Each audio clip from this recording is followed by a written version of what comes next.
Remember in Game of Thrones when the armies of Winterfell were gearing up to defend their homeland from the White Walkers, and they put their women, children, old and infirm, in a deep, dark crypt near a bunch of dead people, and no one thought that might be a terrible idea? Thanks, D&D. You wanted the good show, but you needed the bad writing. Anyway, this battle reminded me of those long, dark days where we couldn't see anything, because they came from the crypts, and Kislev, once again, is forced to bear the brunt of a rather nasty invasion. This time, it's the Ghoul Kings of Mourkhain, a horde of unholy heathens, not quite living, not quite dead, and by their blood, Kislev will freeze this advance before the borders of the realm, or give their lives in the attempt. Once again, I am playing against the legendary Xiphos. This one's a bit less tryhard, and a bit more thematic, because we're working with more funds, bigger armies, and a map that should set the mood nicely, as Vargals pick their boogers, and we're here at the Shrine of Ill Omen, a rather ghoulish army, styled after the Flesh Eater courts, with zombies, horrors, Vargals, Vargeist, and the Devils of Schwarzhofen, led by a Strigoi vampire lord on a Terrorgeist. Zombies in the front ranks, not going to do a whole lot except soak up a lot of shots, and there will be plenty of ammunition to soak up on the approach. And as we take a look in the skies, it appears our Vargeists have ascended even further beyond. They've unlocked Ultra Instinct. As for the Strigoi Vampire Lord himself, Claws of Mourkhain gives him more AP, while Ghoul King of Ushran essentially guarantees he will heal Cap before a battle is through. Nahek, Gaze of Nagash, and Command of the Unliving for Crypt Ghoul summons, and a big scary undead bat that can chomp through monsters' men and armored cavalry and shriek into their flank and blow up a horde of them. Pretty cool army here. Let's see how it matches up against the bulwark of mighty Kislev. A lot of flyers on this army as well. Devils of Schwarzhofen with their armor piercing, pretty useful for slamming into the unprotected flanks of armored cav or infantry, but the Ice Guard are the core of the other army, and they don't have a lot of armor. Leading the Cult of Ursun, a patriarch of the Great Orthodoxy, Salyak's Lullaby for heals in an AoE. He's on foot, no bear here, and an Ice Witch, a Lord of Tempest, Blizzard, Gust of True Flight, and Guardian's Call to summon cougars to her side. My kind of lady. Right next to her, Daz's Hearthblades make up the center, Flaming Scimitars and their God's Song of Winter Sunlight, making every unit around them fresh and reinvigorated. Flaming damage could be quite useful against the healing of the vampire counts. And an Ice Guard Corps, 6 of them in fact, 3 dual swords, 3 glaives, supported by the Griffin Legion in the rear. And then, the Winged Hussars arrive. Now, 2 very interesting synergies for Kislev this battle. Number 1, that Buy Our Blood passive is really good in general, but it's exceptional versus undead because they rely heavily on morale shocks that simply don't work well when even your cheapest units turn unbreakable. Number 2, Gust of True Flight is a super cool spell when you have an Ice Guard Corps because it turns a decent shooting unit into juiced up Sisters of Avalorn. That is the big scary for Vargals, Vargeist, and Crypt Horrors, and when you have 6 of them, that is a lot of punching power from range. You get in their fire arc a bit too early and your unit's just going to get deleted from the game. So the approach is going to be brutal. There's no getting around that fact, especially into an uphill entrenched position. With a flank overload and an attack with some conviction, these evil Kislevites may just fall to our righteous cannibalism. Zombies shambling in the center. Don't expect the tide to last very long. Getting rid of some of these zombies early is going to make a lot of sense. Armored Kossars, pretty good for holding the line and, getting some good shots in at point-blank range. It's really going to be up to the Vargeist and the Ghoul King to put a lot of pressure on Kislev's right and allow some of these Crypt Horrors and Crypt Ghouls to move around and get in and behind these armored shield walls of Kislev. The Vampire Air Force has moved itself into a flanking position. The Ghoul King letting it rip with the first of 3 Death Shrieks, nicely dodged by the Ice Guard. They'll avoid the worst of its effects. Devils of Schwarzhofen happy to charge into the Tsar Guard to soften them up a bit, but an ambush from some hidden Griffin Legion countercharging into their unarmored faces. That is a lot of damage, painful stuff, and they will have to retreat. Invocation of Nahek may keep them alive, but only just. They almost got entirely destroyed by that countercharge, and that would have been a huge loss in a really bad way to start the battle. As it stands currently, Devils of Schwarzhofen will need to be out of melee for a while before they're ready to go back in. We'll need a lot of healing to get them back into fighting shape. Zargard moving in to block up the Crypt Ghouls and Crypt Horrors, moving in on Kislev's right side. Armored Kossars holding the line well against the Tithe and the zombies in the front ranks, but another entire horde of undead streaming out of the trees. Technically, actually, Crypt Horrors and Crypt Ghouls are not undead. They're still living, but I'm not sure they consider it much of one. Certainly an element of the Flesh Eater courts in Age of Sigmar that I really like. They've deluded themselves into thinking they're high-class nobles and elite aristocrats, rather than freakish, smelly abominations that eat flesh and poop for a living. Vargheists are going back in, and this time they might have caught themselves a mighty fish. Griffin Legion entirely surrounded and may not be able to escape too easily. Feasters in the dusk moved in from a vanguard position, and they are ready to munch and crunch. In the center, Crypt Horrors charging into the Ice Guard, and a nice little play here. Terrorgeist with the Crypt Ghoul summons behind the Ice Guard, and the Vargheists charging in at the same time might just be able to overwhelm some of these backline troops, but Guardian Call, the Cougar, has been summoned, and the Snow Leopard will start munching into the rear of that Strigoi Vampire Lord. Beautiful engagement here. Crypt Horrors and Vargheist teaming up and just straight up deleting Ice Guard from the game. Interesting thing to note, though, that Crypt Ghoul summon would have probably been better off being a Crypt Horror. It's difficult, of course, when you're in the middle of a big-time battle like this one, but when it comes to command of the Unliving, the Crypt Ghoul summon, the normal one, is better against the Glaive variant, and then you want to probably summon Crypt Horrors with the Overcast version if you're engaging dual swords. That way you're not giving them the bonus they are looking for. Now, normally I'd feel really bad for these ladies. The Ice Guard are in a absolutely horrific position, but they've been beating my ass all battle long, and that approach was just disgustingly brutal for my undead. So I basically said, you know what, it's time to give it back to them. And with the pancake, with the Statue of Liberty on both sides, it's good night, sweet princesses. There's nowhere for them to go. And even though they are unbreakable, they will die to a woman. And that should open up things nicely for the vampiric advance in the center. But there's a nasty blizzard. Zombies and Crypt Ghouls torn apart by that vortex spell from the Ice Witch of the Lord of Tempest.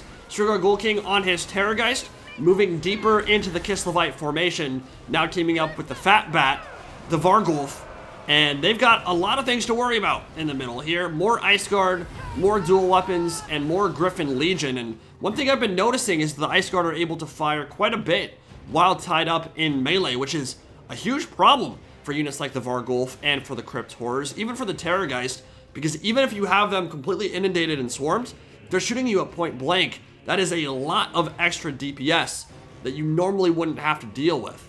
And those big hitboxes and kind of low armor do not appreciate that very much. Fell Bats certainly helping out on that front. Gust of True Flight and By Our Blood, the unbreakable passive, beginning to kick in on Kislev's left flank.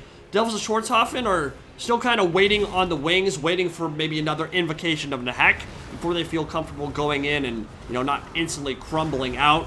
But crumbling is the biggest factor for the vampires at this stage. There was a second Crypt Ghoul summon behind the Ice Guard in the center. Daz's Hearthblades are right there and perhaps ready to countercharge.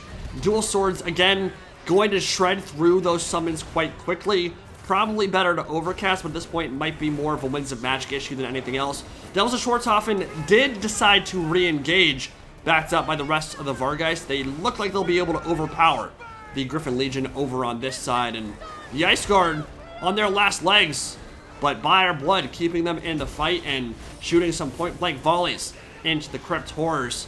Bounce Bar is dead even 5 minutes in, but Kislev is holding the line quite admirably as they feel their left flank beginning to be overwhelmed, and when By Our Blood wears off, those Ice Guards should start routing with these full surrounds and a Terrorgeist above.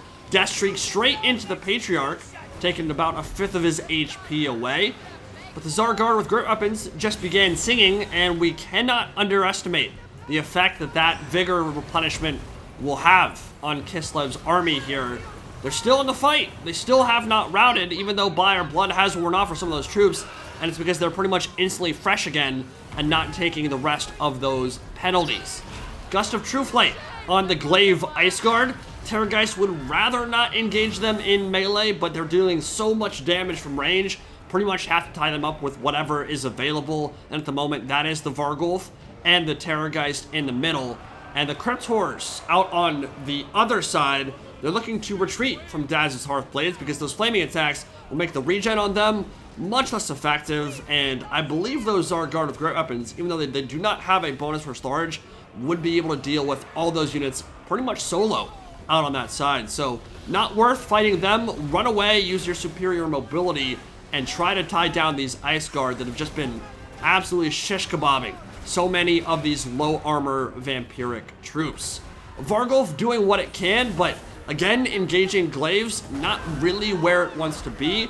It does heal more now in melee than it ever did before, because it has the hunger and that percentage-based healing, but of course, it does not have regeneration, so it has to be in CQB to be gaining those benefits, and I think overall that means it might receive less healing, I would think, because the Vargulf does have pretty bad leadership. You don't really want to keep it in melee for too long, so I think overall it might have been a net nerf to the unit, but at the moment, still being relatively useful pinballing between those troops. Ah, those point-blank volleys, though, are so nasty.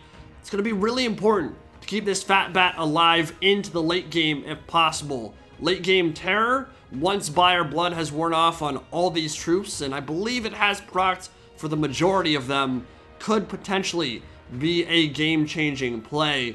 But the Strigoi Ghoul King and the Devils of Schwarzhofen fighting back-to-back with the Feasters in the Dusk, engaging the Zargard, Armored Kossars, Patriarch, and Ice Witch out on that side. A Blizzard trying to clear out all the vampiric undead, but there may be more friendly fire there than anything else. Daz's Hearthblades are right there, but their armor should save them from the worst of that vortex, while the Crypt Ghouls will melt away.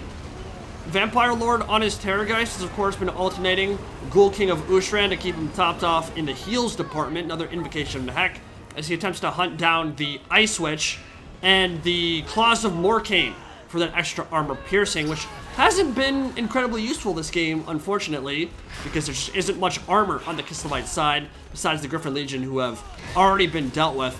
Terrorgeist is not great at clearing through hordes of infantry.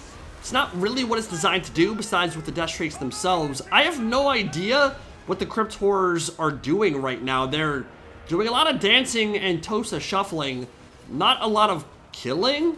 Ugh, what is going on? That's really bad. I hate that. Like, I don't know why that happens sometimes. It definitely is a problem that rears its ugly head on occasion.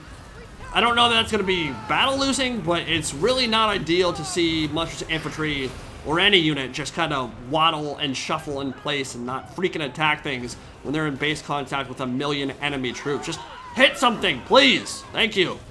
The vampires are running out of bodies here. Heirs of Mourkhain have lost all their Crypt Ghouls. They've lost the majority of their Vargeists. I think the Vargulf already crumbled out as well. Crypt Horrors are not long for this world either. It might just be up to the Terrorgeist, and that is a lot of elite infantry for a Terrorgeist to deal with, especially with the Daz Hearthblades and their flaming attacks still on the field. Yeah, there's actually nothing left for the vampires, so even though they've got the damage just on the Terrorgeist, and that should keep him survivable for a bit longer, he is heal capped, and there's absolutely no way the balance bar should be where it is. That is completely misleading. Terrorgeist is a good unit, and the Vampire Lord is a powerful combatant, but he ain't strong enough to beat all this. I don't even think Kolek would be, honestly. Yeah, this is going to be your battle, and Kislev is going to take it. Looks like it'll be Crumble City. Gaze of Nagash and try to snipe out that Ice Witch. Not going to be able to do it. And well played to Xiphos. He layered that defense quite well with the Ice Guard. Overlapping fields of fire. Great use of the Gust of Truthlight to give them extra range and accuracy. And the marksmanship of those Ice Guard was absolutely the biggest problem for the Heirs of Mourkhain in this one. So, my Strigoi Vampire Lord on his Terrorgeist, 81 kills. Not half bad. Had some good breath attacks in, but a few of them were dodged nicely by the Ice Guard as well. As I said, this was a higher funds game than usual. I believe we were at 15k or 16k as opposed to the typical 11,700. So that was a factor, absolutely, but it's a factor for both players. Allows one to bring more units like the Vargeist to inundate and swarm that back line to overwhelm them with a melee rush, but it is a bit of a force multiplier for the Ice Guard as well. They simply have more coverage and more usage of those Gusts of Truthlight, more ability to overlap the fields of fire and layer that formation. and make it difficult to swarm. So in this case, it ended up working out pretty well for Kislev. Crypt Horrors did okay, Vargeist did okay, Vargulf not so much, and of course Devils of Schwarzhofen getting charged by 80 charge Griffin Legion, not exactly ideal either. Saw some nice blizzards from the Ice Witch, but Gust of True Flight I think was the more impactful spell for her this game, and 4,200 damage value on one of those Glaive Ice Guard. That is absolutely insane. The Ice Guard were great. Bunch of them earned chevrons, ton of damage value, but the MVPs were absolutely that unit with 61 kills. That is wild. And I think the Buyer Blood passive really came in handy against the undead in this battle. Just having something that keeps you unbreakable and continuing to fire, even into the point where most units would be running from the field, it really changes the complexion of a battle. And I think Kislev played that really well and has a lore passive, or rather a faction passive, that is pretty game-changing in this matchup.